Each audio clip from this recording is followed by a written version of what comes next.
Bonjour à tous et bienvenue pour votre émission Un jour un patrimoine. Alors, nous sommes aujourd'hui à la gare Saint-James et nous reprenons le petit train pour une visite en avant-première de l'habitation La Salle. Suivez-moi, on rejoint Monsieur Fayad.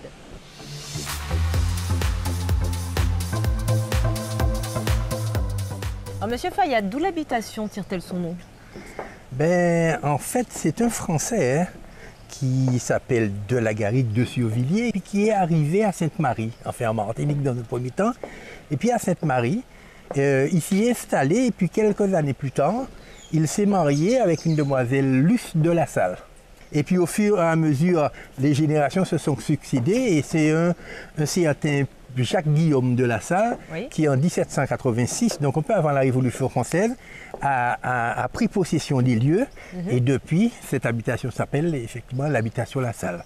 Alors au départ, au XVIIe siècle, c'est une sucrerie, d'accord, oui, qui va ensuite disparaître, je pense, au moment de la crise du sucre, les années 1880. Voilà, en fait, tout a commencé avec des sucreries. Oui. Dans un premier temps. Alors le sucre, il faut bien se dire que ce n'était pas pour sucrer du thé ou du café à l'époque. Le sucre, c'était ce qui permettait de conserver des fruits en Europe.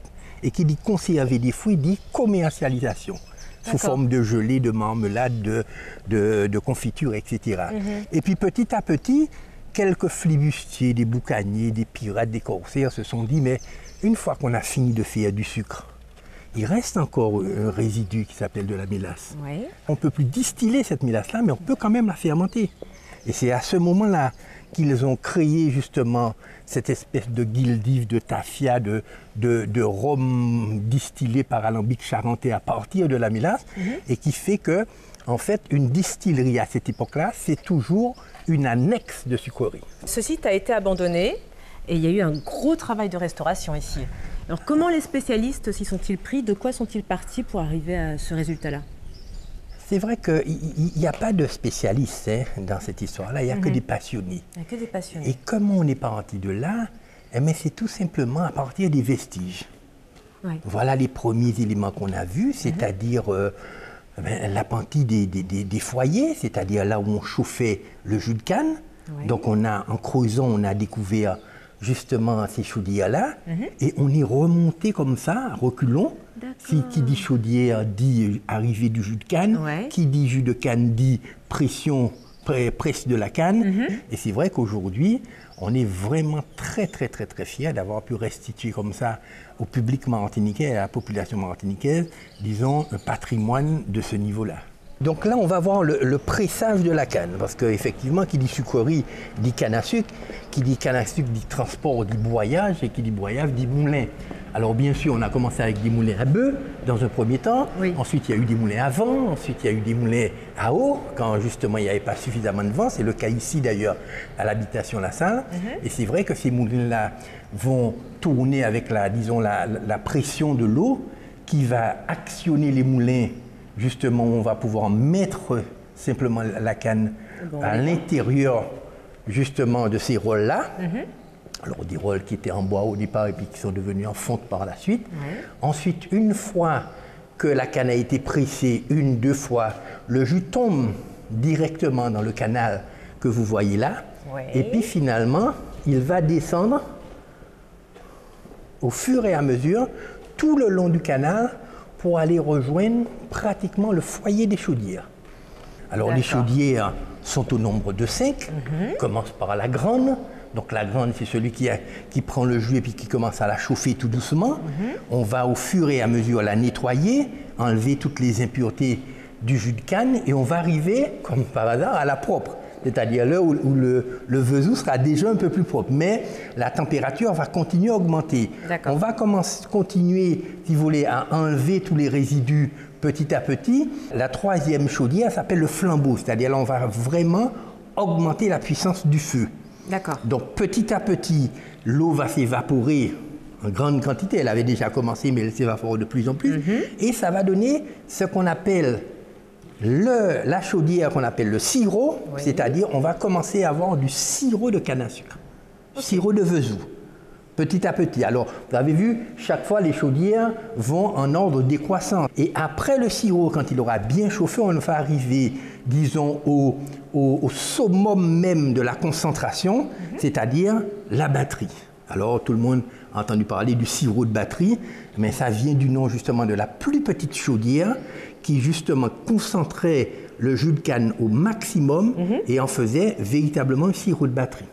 Donc une fois que ce sirop-là est bien sûr en ébullition et bien concentré, on va d'abord le passer dans ce qu'on appelle un rafraîchissoir. Alors le rafraîchissoir, comme son nom l'indique, c'est pour rafraîchir effectivement le sirop de batterie. Oui. Très important parce qu'il ne faut pas, on ne commence pas à cristalliser quand il est chaud. Quand il est à ébullition. D'accord. Donc une fois qu'il est passé au rafraîchissoir, on va passer à une autre étape qu'on va appeler l'égouttoir. Donc une fois qu'on a bien cristallisé le sucre de canne, donc il y a une espèce de rejet, je veux dire, de sirop qui sort encore et qui n'est plus cristallisable. Oui. On va le récupérer, c'est ça qu'on va appeler d'ailleurs la mélasse. D'accord. Et c'est cette mélasse-là qu'on va passer en alambic charentais, fermenté d'abord puis distillé, et qu'on va appeler guildive. Pourquoi guildive? Mais guildive, c'est un mot anglais qui signifie kill devil. Kill devil, ça veut dire qui tue le diable. Alors c'était pour peut-être une façon de montrer qu'effectivement, quand on avait bu cette espèce d'eau de vie à près de 60 degrés, c'est vrai que ça tuait tous les microbes, ça tuait toutes les bactéries, etc. Et que bon, les gens l'appelaient celui qui tue le diable, quoi. C'est-à-dire celui qui est très fort, quoi. Après cette étape des formes à sucre, que faisait-on du sucre? Ben, c'est-à-dire, dans un premier temps, après les égouttoirs, on les emmenait à ce qu'on appelle une purgerie. Une purgerie, c'était une façon aussi, comme on dit en ancien français, de purger, c'est-à-dire de nettoyer un petit peu le sucre et enlever tous les résidus. Et une fois qu'il sortait de la purgerie, on allait le mettre dans ce qu'on appelle une étuve. Une étuve, c'est un stockage pour sécher le sucre, d'accord? Donc, sécher le sucre, on allait les étaler avec un système de ventilation très particulier. Et c'est vrai qu'à ce moment-là, une fois séché, le sucre était prêt à être consommé et à être commercialisé. Reste encore cette espèce de petite mélasse. C'est vrai qu'on ne peut plus faire du sucre, mais quand on le laissait en plus avec une chaleur tropicale comme ça, bon, il y avait une espèce de fermentation spontanée qui se faisait. Et donc, ils ont bien compris que si la mélasse ne peut plus être cristallisée, elle peut quand même être fermentée. Et à ce moment-là, on s'est dit, bon, si elle peut être fermentée, ben, il suffit d'aller chercher les techniques de distillation. Et à ce moment-là, on va pouvoir la distiller et en faire alors de la guildive dans un premier temps, et ça deviendra après du tafia.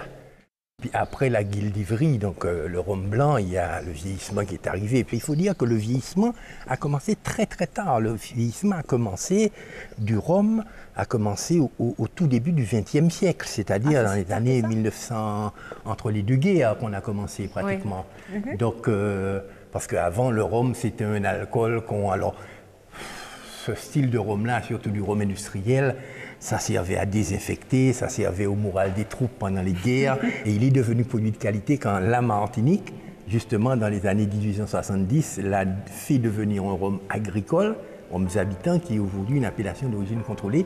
Et je remarque sur tous les fûts le logo avec un crocodile au milieu. Pourquoi un crocodile? On n'a pas de crocodile ici.